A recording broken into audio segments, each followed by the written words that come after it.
Bonjour à toi et bienvenue dans l'interview des pros. Aujourd'hui, j'accueille Marine qui est rédactrice web SEO.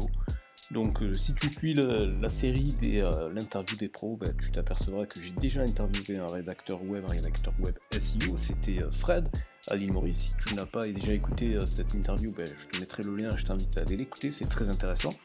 Mais là, je trouvais intéressant de pouvoir le faire avec une personne différente pour deux raisons. La première, c'est que cette fois, ça sera le point de vue d'une femme qui a un enfant. Donc c'est pas du tout la même configuration que Fred, premièrement. Et deuxièmement, un point de vue intéressant, c'est que Fred, il est à l'île Maurice. Donc comme il l'évoquait déjà dans son interview, il a la problématique d'être vu comme un travailleur low cost. Alors que Marine, par contre, elle est en France, dans le sud de la France, et donc du coup, c'est pas la même problématique, et justement, par rapport à certains clients, elle peut être en concurrence avec justement les prix entre guillemets moins chers des travailleurs dits low cost. Voilà, donc je trouvais ça intéressant de montrer un deuxième point de vue différent sur ce même métier. Voilà, je te recommande d'écouter l'interview jusqu'au bout, de prendre des notes, d'être très attentif aux conseils qu'elle va donner et de bien lire la description où il y aura tous les éléments dont elle parle dans l'interview, et à la fin de l'interview je ferai une petite proposition. Merci pour ton attention et bonne interview.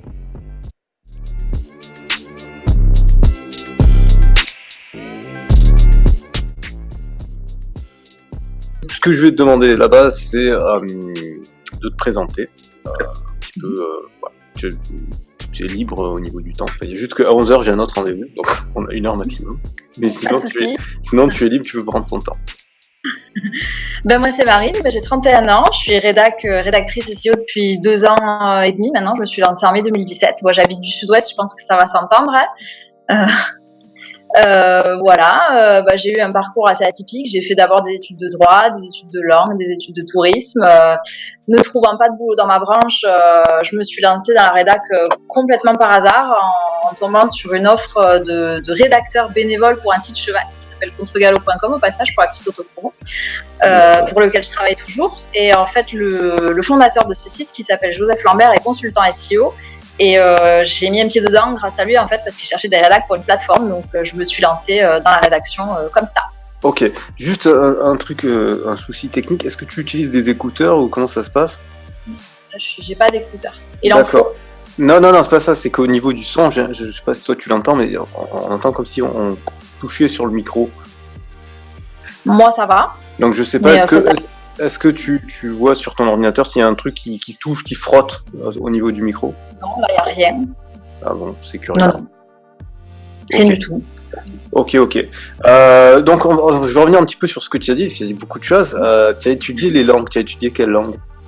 J'ai étudié l'anglais et l'italien. D'accord. Que je parle couramment. Que tu parles couramment l'italien, ok, cool. L'italien, c'est une très jolie langue. C'est dommage, c'est pas parlé par beaucoup de gens, donc c'est d'un point de vue commercial, c'est plus limité, mais bon, ceci dit, si tu te spécialises dans le tourisme en Italie, en Toscane notamment, il y a moyen de faire des choses. Ça peut intéresser les gens, je pense.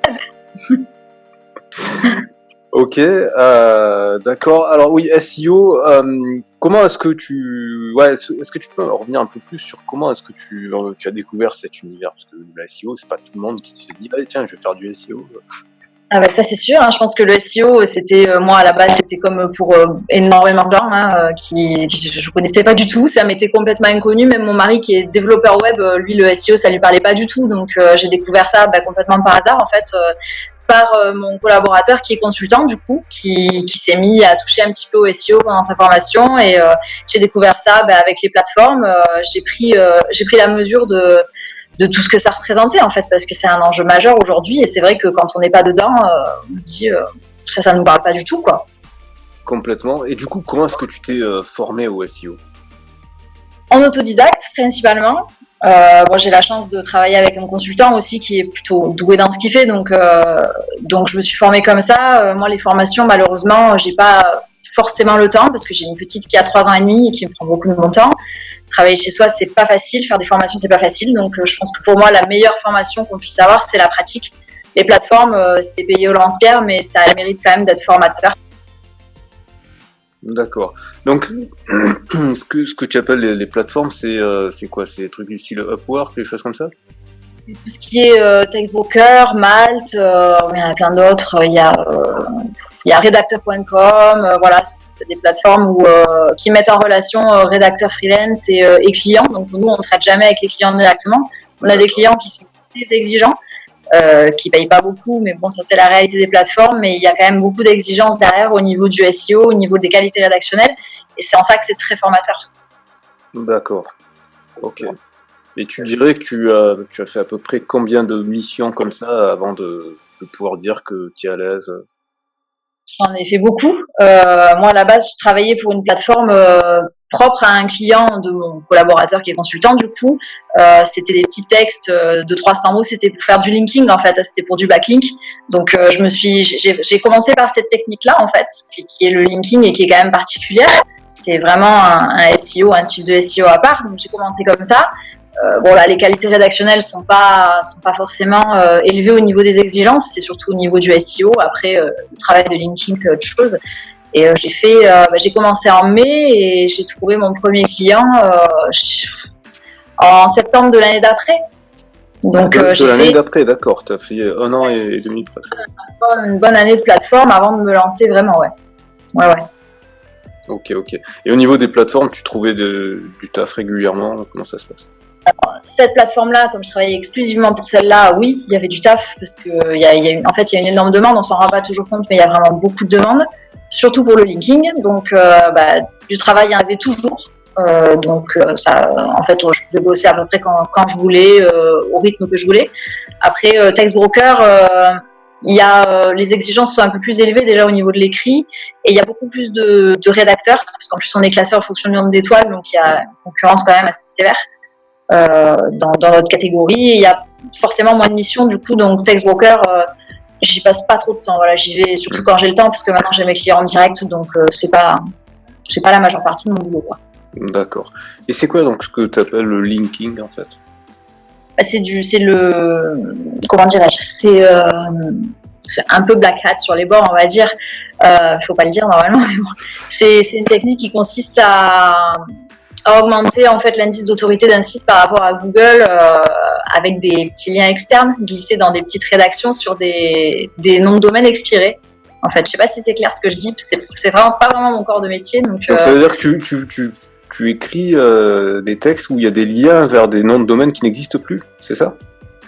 Alors en plateforme, en fait, oui, on fait avec ce qu'on appelle un PBN, un Private Blog Network, qui rachète des noms de domaine expirés avec un bon TF du coup pour Google, et on publie en fait des petits articles avec des liens externes donc qui pointent vers un site web qu'on veut pousser. Voilà. D'accord. Et ça fait augmenter petit à petit le classement du site. Ok, ouais, c'est Black Hat, ouais, carrément. Voilà, c'est un petit peu Black Hat. Si c'est bien fait, c'est super efficace, quoi. D'accord. Ok. Est-ce que tu connais Daniel Ishbia? Ça me dit rien.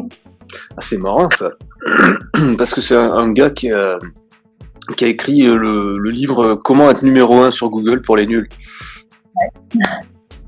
Et t'es la deuxième personne que je connais qui est rédactrice web SEO qui ne le connaît pas non plus. Donc je suis en train de me questionner de d'où il sort sa légitimité. Après, sans doute que les consultants le connaissent. Nous, c'est plutôt Laurent Bourrelli, Olivier Andrieux. C'est ça. Ouais. Ces deux-là, je les ai entendus sur. Alors Laurent Bourrelli, je l'ai entendu sur LinkedIn. Je crois que tu la connais. C'est Sophie Gauthier, je crois. Tu dois la connaître peut-être. Non, tu la connais pas. Ok. Personnellement, mais je l'ai peut-être dans mes contacts. Ouais. Voilà. Après c'est ça, c'est LinkedIn. Tout le monde a un peu des contacts fantômes. Ok. Ouais, donc Olivier Andrieux, ça, je l'ai vu sur YouTube. Il a été notamment mis à l'honneur par des gens qui font du dropshipping, qui sont à l'affût de toutes les techniques de SEO, etc. Et du coup, est-ce que tu as ton propre blog ou pas? J'ai pas encore mon propre site parce qu'il faut que je trouve le temps de me former à WordPress pour le développer. et honnêtement, j'ai pas le temps.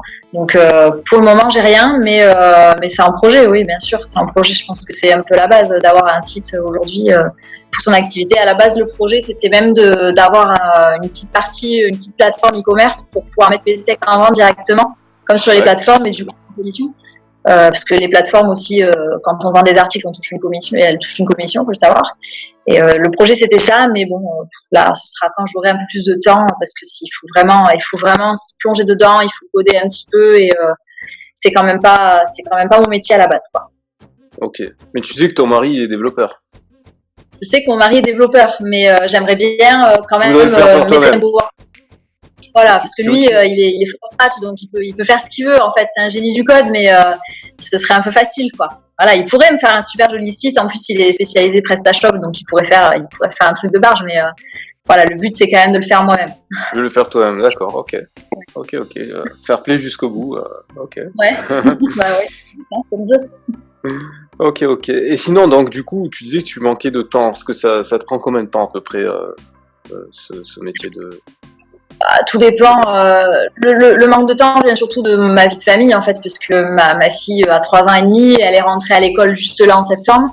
Elle y va que le matin pour l'instant, donc c'est vrai que c'est très chronophage, d'être tout le temps à s'occuper d'elle, voilà. Hein, c'est le plus beau métier du monde, mais c'est très chronophage, donc je rédige essentiellement le matin, quand j'ai le temps, et l'après-midi quand j'ai le temps aussi, et sinon c'est le soir quand elle dort, quoi. Mais du coup ça fait des journées, c'est des horaires complètement décalés, quoi.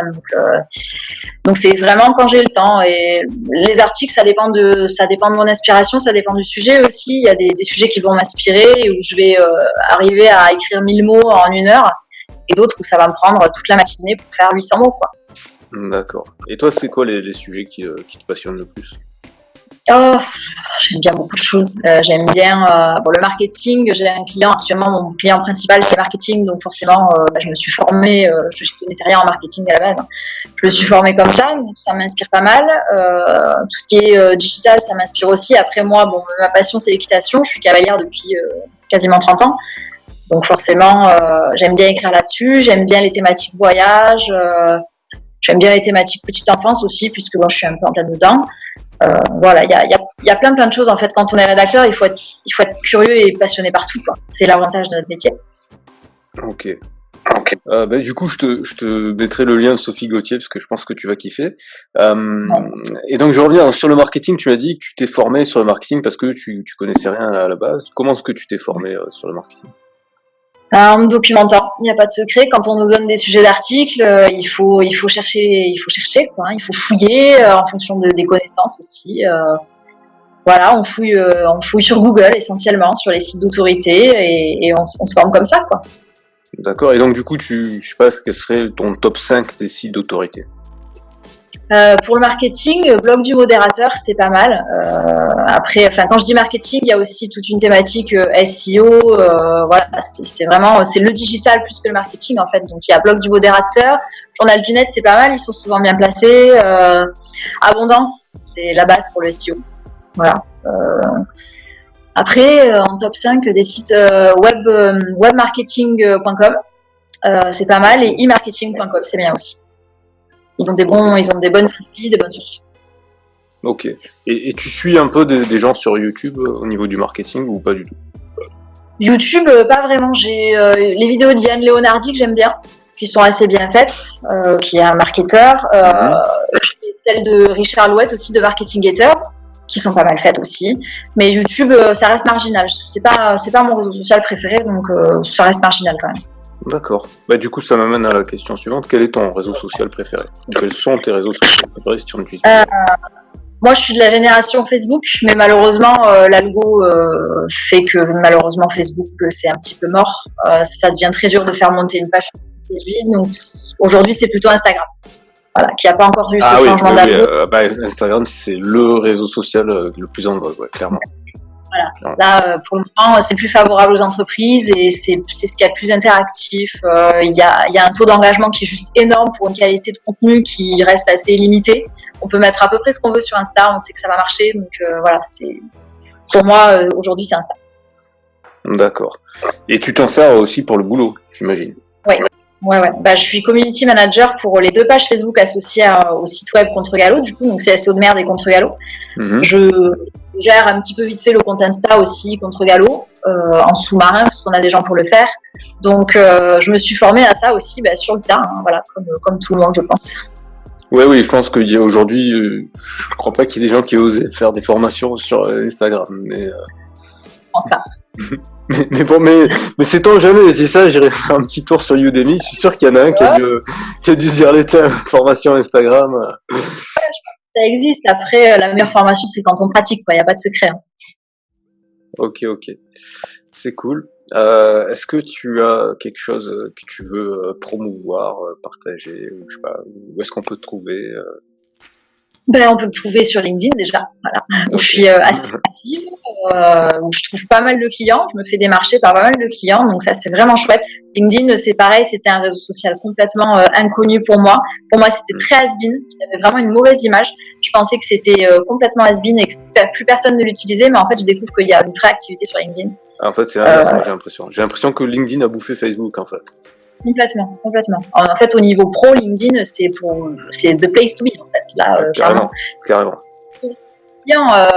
Par le groupe, il y a des groupes Facebook associés pour les rédacteurs, pour le SEO, tout ça. Donc, le problème, c'est que sur Facebook, il y a tellement de concurrence que, en fait, dès qu'il y a une annonce qui passe, on est 15 dessus et finalement, se démarquer, c'est compliqué. Alors, sur LinkedIn, les clients peuvent venir te trouver directement et c'est plus simple. Et d'ailleurs, j'ai même l'impression que Facebook est en train de copier un peu LinkedIn, à proposer des offres d'emploi, des choses comme ça. Facebook, ils sont en train de copier Tinder, ils sont en train de copier LinkedIn, voilà. Ils copient tout le monde pour essayer de survivre, quoi. Ils voient bien que là, ils sont en train de, pas de couler, faut pas exagérer, mais bon, ils voient bien que le changement d'algo, ça a striké tellement de pages, on a perdu tellement de reach que, voilà, aujourd'hui, on se déplace ailleurs et je pense qu'ils le voient. Et t'as fait un petit peu de la publicité Facebook ou pas? Non, nous on fait pas de Facebook Ads. On arrive à garder une croissance linéaire sans Facebook Ads. Comme quoi, ça marche. Ouais, surtout que le Facebook Ads en ce moment, enfin tous les gens qui m'en parlent m'en disent que du mal, que c'est devenu ultra cher. Oui, voilà, c'est ça, c'est très cher et puis bon, pour des résultats qui sont quand même, pas top. Ouais, qui sont pas top, ouais, clairement. Ouais, donc du coup c'est en mode référencement naturel, quoi. Exactement. Ouais, exactement. Moi, le référencement payant, je connais les bases de ce que j'en sais, de ce que j'en ai écrit, mais j'en ai jamais fait, quoi. D'accord. Ah ouais, c'est bien. C'est-à-dire que c'est vrai, quoi. T'es efficace. Donc, j'espère. Sinon, je change de métier. Ok. Et donc, du coup, à quand la formation Marine Martinez, comment devenir pro de la rédaction SEO. D'abord, Marine Martinez va se former elle-même parce que bon, quand tu es salarié, tu as une formation par an qui est obligatoire, donc c'est pratique, c'est confort. Là, nous, en tant que freelance, on est obligé de se former nous-mêmes et on a des formations qui coûtent assez cher, forcément parce qu'elles sont hyper complètes. La formation de Lucie Rondelet, par exemple, c'est une formation que j'adorerais faire parce que j'entends parler depuis très longtemps. La formation SEO Mantic aussi, j'adorerais la faire, mais malheureusement, à moins de payer en 50 fois sans frais. Lucie Rondelet, si tu m'entends. Elle est dans mes contacts, je lui ai parlé. Je prévois de l'interviewer parce que c'est la deuxième personne qui me parle de Lucie Rondelet. J'ai l'impression que depuis que je m'intéresse à la rédaction web, il y a toujours son nom qui ressort. Ouais, en même temps, c'est un peu la papesse de la formation en rédac web, je pense. Ouais. Et c'est vrai que sa formation, son prix, il est assez violent, effectivement. En même temps, une formation complète, ça se paye, c'est du boulot, c'est normal, Ouais. C'est le jeu. Ouais. Et j'ai regardé le programme, il y a les exercices et tout, enfin c'est ça. Oui, ça a l'air d'être une formation vraiment béton. Ouais. Un jour peut-être. Ok. Et sinon, t'as lu un peu des livres en copywriting et choses comme ça? Non, les livres, j'ai pas le temps. Clairement, pour être honnête, j'ai pas le temps de me poser pendant 1 heure pour lire des pages de bouquins. J'adore ça, mais c'est pas possible à l'heure actuelle. C'est vraiment la formation, c'est one shot comme ça, en digital, sur l'ordi, quand on peut, pendant la sieste. Voilà. Ok, ouais. Donc toi, t'es en mode terrain. En même temps, c'est cool. C'est ce qui te permet de progresser. Je pense que pour moi, c'est le meilleur dans tous les domaines d'activité que j'ai pu côtoyer. Pour moi, la formation pratique, c'était la meilleure. La théorie, en plus, c'est pas vraiment mon truc. J'ai fait du droit et je me suis foirée complètement parce que c'était trop théorique, justement. Donc c'est comme pour les langues. Moi, les langues, je les ai apprises en pratiquant et il n'y a pas de oui. secret. Je pense que Ouais. D'accord, donc tu t'es mis à écrire et puis voilà. moi, la rédaction, ça a toujours été plus ou moins une passion. J'ai fait des études littéraires. Bon, les langues, voilà, c'est que de la rédac. Donc, mais j'aurais jamais pensé pouvoir faire de ça un métier. En fait, pour moi, avant de vraiment de mettre un pied dedans en tant que bénévole, je m'attendais pas du tout à une telle demande. En fait, je pensais même pas qu'on pouvait. Pour moi, la rédac, c'était pigiste pour 20 minutes et compagnie, quoi. Voilà, je pense comme beaucoup de gens aussi se l'imaginent. Je pensais pas qu'il y avait une demande pareille en SEO et en rédaction. Donc, quand j'ai vu que mes rédacs plaisaient pas mal et que le SEO c'était dans mes cordes, je me suis lancée, quoi. D'accord, donc tu recommanderais à des gens comme ça qui savent pas trop quoi faire et qui cherchent du taf de se mettre à écrire et de tenter leur chance? Je recommanderais, après, oui, il faut tenter sa chance. Après, il faut pas s'attendre à réussir comme ça en un claquement de doigts. C'est vraiment compliqué parce qu'il y a énormément de concurrence, surtout avec les plateformes offshore. Donc, on a beau être qualitatif, on aura toujours des gens qui seront beaucoup plus qualitatifs que nous. Il y a vraiment une forte demande, mais il y a aussi tellement de rédacteurs qui ont fait pareil que moi et qui se sont lancés que pour vraiment s'accrocher, je pense que pour en vivre, il faut avoir passé par une phase de stabilisation plus ou moins longue quand même. Donc, et puis bon, on dit souvent dans notre métier que écrire est un plaisir, mais que rédiger est un métier. Et c'est vrai. Écrire, tout le monde peut plus ou moins le faire, mais rédiger, être professionnel dans ce qu'on fait, être bon dans ce qu'on fait, je pense que tout le monde peut pas le faire. Ouais. C'est un savoir-faire qui... Ouais, c'est comme tous les métiers, hein, il y a des compétences à avoir et voilà, tout le monde les a pas. Ok. Et du coup, est-ce que tu pourrais dire un petit peu, selon toi, quelles sont les compétences nécessaires? Alors déjà, il faut être curieux de tout. Ça, c'est la base parce qu'on peut être amené à travailler pour des clients divers et variés. Et si on refuse des thématiques parce que ça ne nous inspire pas ou quoi, il faut pas se laisser déstabiliser. Moi, j'ai eu plein de thématiques où je me suis dit je vais jamais y arriver et il faut s'intéresser à tout. C'est notre force aussi d'être curieux de tout et d'être spécialiste un peu dans tous les domaines parce que c'est ce qu'on nous demande. Il faut être, quand on est en freelance, il faut savoir gérer son temps. Ça, je pense que c'est pas propre à la rédaction web, mais bon, voilà, c'est intrinsèque au statut de freelance aussi, de pouvoir gérer son temps. Il faut être capable d'être efficace. Il faut maîtriser un peu les subtilités de Google, même s'il y en a tellement qu'on peut pas toutes les maîtriser, mais il faut quand même avoir les bases. Voilà, c'est surtout ça. Bon, les qualités rédactionnelles, évidemment. Voilà, moi, je suis une grammaire nazie, donc évidemment. Voilà, je pense qu'il faut être grammaire nazie. Alors, tu es grammaire nazie. C'est intéressant parce que du coup, j'ai une question pour toi. Que penses-tu de l'écriture inclusive en tant que grammaire nazie? J'ai vu un article il n'y a pas longtemps, je pense qu'on a vu le même sur l'écriture inclusive et le SEO que j'ai dans ma boîte d'ailleurs qu'il faut que je lise. Je sais pas, pour moi l'écriture inclusive c'est un faux problème, c'est vraiment moi je ne l'utilise pas personnellement. Pour moi je suis assez vieille école, donc le masculin l'emporte, c'est pas bien je sais, mais on a tous appris comme ça et l'écriture inclusive je trouve que ça alourdit la lecture et pour l'expérience utilisateur c'est pas forcément une bonne chose. Voilà, c'est mon avis. Oui, moi j'ai un peu le même, j'ai même peut-être un avis encore peut-être plus flemmard, c'est en mode franchement pourquoi se compliquer la vie? La langue française est déjà suffisamment compliquée. C'est ça. Voilà, ouais. On nous rajoute des exceptions à tout va, donc bon, voilà, je sais pas ce que ça va donner honnêtement cette écriture inclusive, je pense que c'est un gros débat. Bon, sur le fond, c'est une bonne chose de vouloir un petit peu casser les codes, mais voilà. Moi, je pense que je pense que l'utilisateur, lui, il a pas forcément envie de les casser les codes.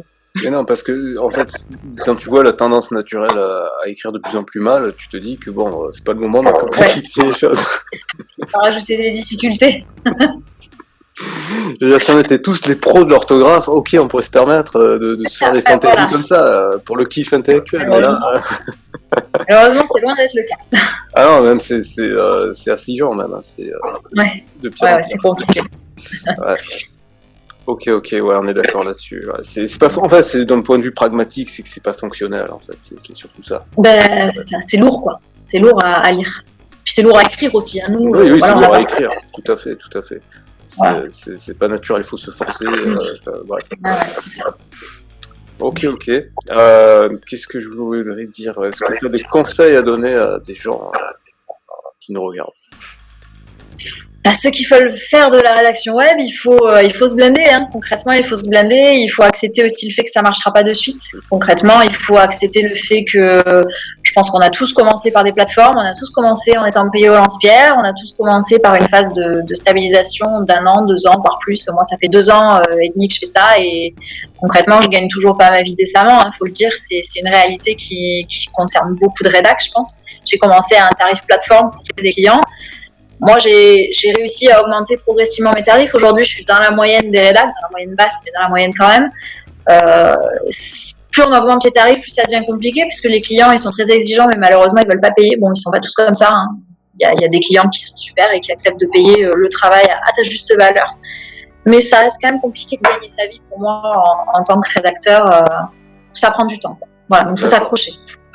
Alors du coup, je vais préciser ma question en 2 sous-questions. La première, c'est quand tu dis ça prend du temps, c'est en gros la traversée du désert, tu l'évaluerais à combien? 1 an? 2 ans? Je dirais que c'est propre à chacun, mais je pense que, de ce que j'entends de mes collègues rédacteurs, ça dure au moins 2 ans. Ouais, c'est 2 ans, ouais. C'est à peu près 2-3 ans, quoi. C'est les 1000 jours, quoi. C'est ça. Ouais, c'est un peu la théorie des 1000 jours, on la retrouve partout. Ouais. Ok, donc ça c'est fait. Et la deuxième, si c'est pas tabou, quand tu dis est-ce que tu as des fourchettes de prix pour donner un ordre d'idée? Là, à l'heure actuelle, pour donner un ordre d'idée, j'ai commencé à... c'était combien 1 centime le mot, quoi. C'était 18 € les 1000 mots. Donc voilà, c'était vraiment tarif. Bon, ça reste plus élevé que les plateformes, voilà. Mais j'ai trouvé mon premier client grâce à ça et qui est toujours à ce tarif-là parce que ça fait plus d'1 an que je travaille avec lui et voilà, c'est un petit côté sentimental aussi. J'ai augmenté progressivement en fait à chaque nouveau client, j'ai augmenté à 3 centimes, j'ai augmenté ensuite à 5 centimes pour arriver à 8 centimes. Maintenant, je suis entre 8 et 10 centimes en fonction de la thématique. Mais j'en suis plus à me brader pour des clients parce qu'aujourd'hui du travail j'en ai et je sais que y a des clients quelque part qui sont prêts à payer ce tarif-là pour ce que ça vaut et donc si on me dit non, c'est pas grave. J'aurai toujours du boulot et j'accepte pas de descendre mon tarif pour autant. Ok. Donc ça, c'est une fois qu'on s'est fait une réputation. Hein. C'est quand on commence, on est obligé d'accepter un petit peu ce qui vient. Ok. Je vais revenir sur le fait que justement, tout à l'heure, j'ai un peu blagué sur l'italien, mais tu m'as dit aussi l'anglais. Tu as des compétences en anglais. Et je me posais la question, est-ce que tu as testé le marché anglophone? J'ai pas testé le marché anglophone à proprement parler, mais sur les plateformes, quand j'ai commencé avec le PBN, il y avait des rédacs en anglais. Donc j'ai eu l'occasion de faire des rédacs en anglais, c'était pas top qualité, hein, parce que c'est quand même pas ma langue maternelle. Bah oui, donc écrire en anglais, voilà, c'est pas ce qu'il y a de plus intuitif, surtout que je l'ai pas pratiqué depuis pas mal de temps. Mais ouais, j'ai eu des rédacs en anglais. Après moi, le marché anglophone, c'est pas mon cœur de cible et je pense que déjà j'ai pas assez de temps pour prendre tous les clients que je voudrais. Je suis obligée d'en refuser parce que j'ai pas le temps. Donc les clients anglais, voilà. Ah donc t'en es quand même au stade de refuser des clients, d'accord.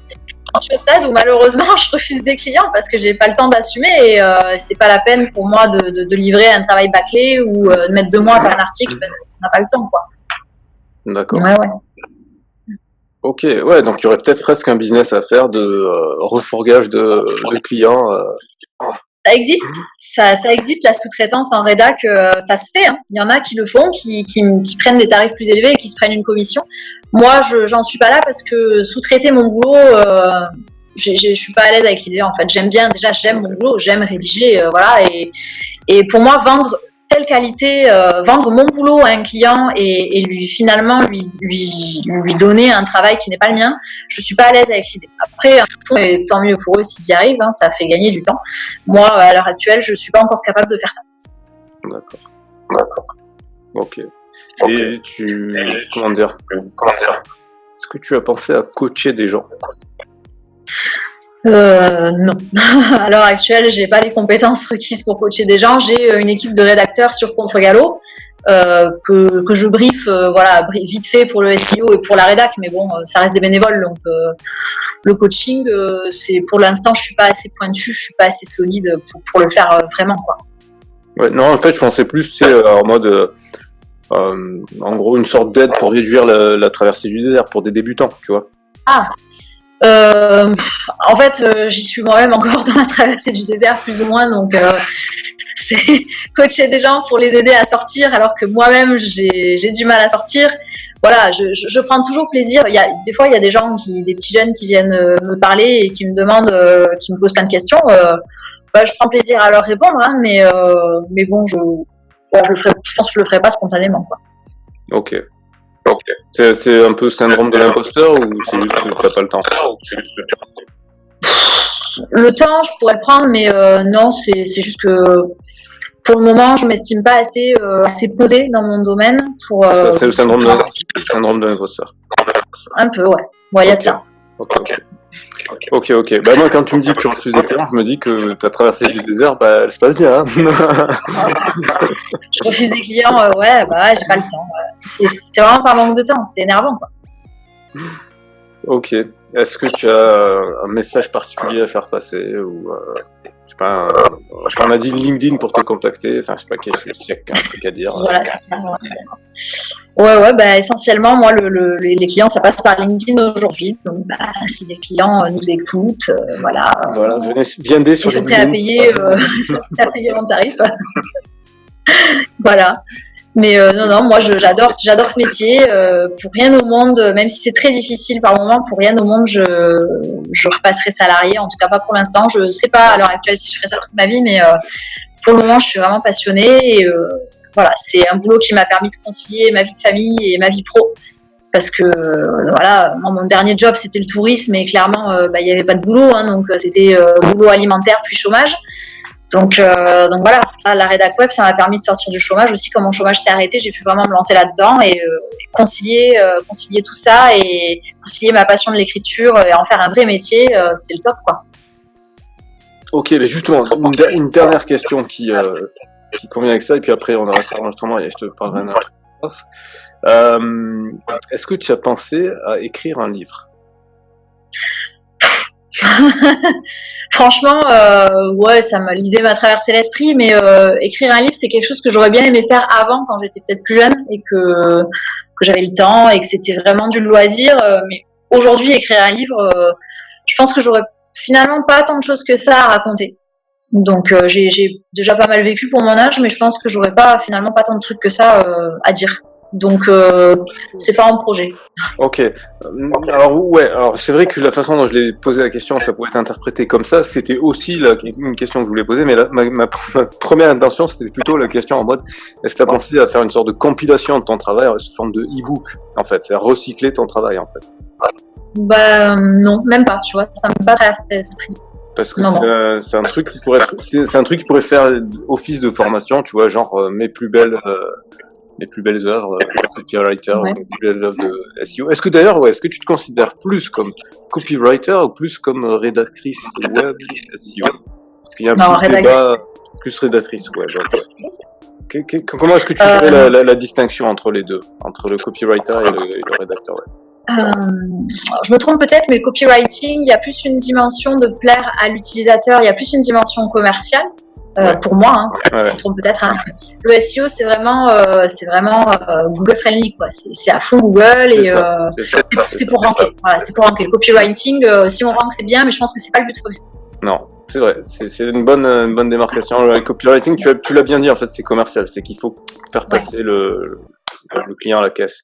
Alors que le SEO, c'est qu'il arrive en premier. Ouais. C'est ça. Ok, c'est cool. Écoute, merci pour ton attention. Rien, merci à toi.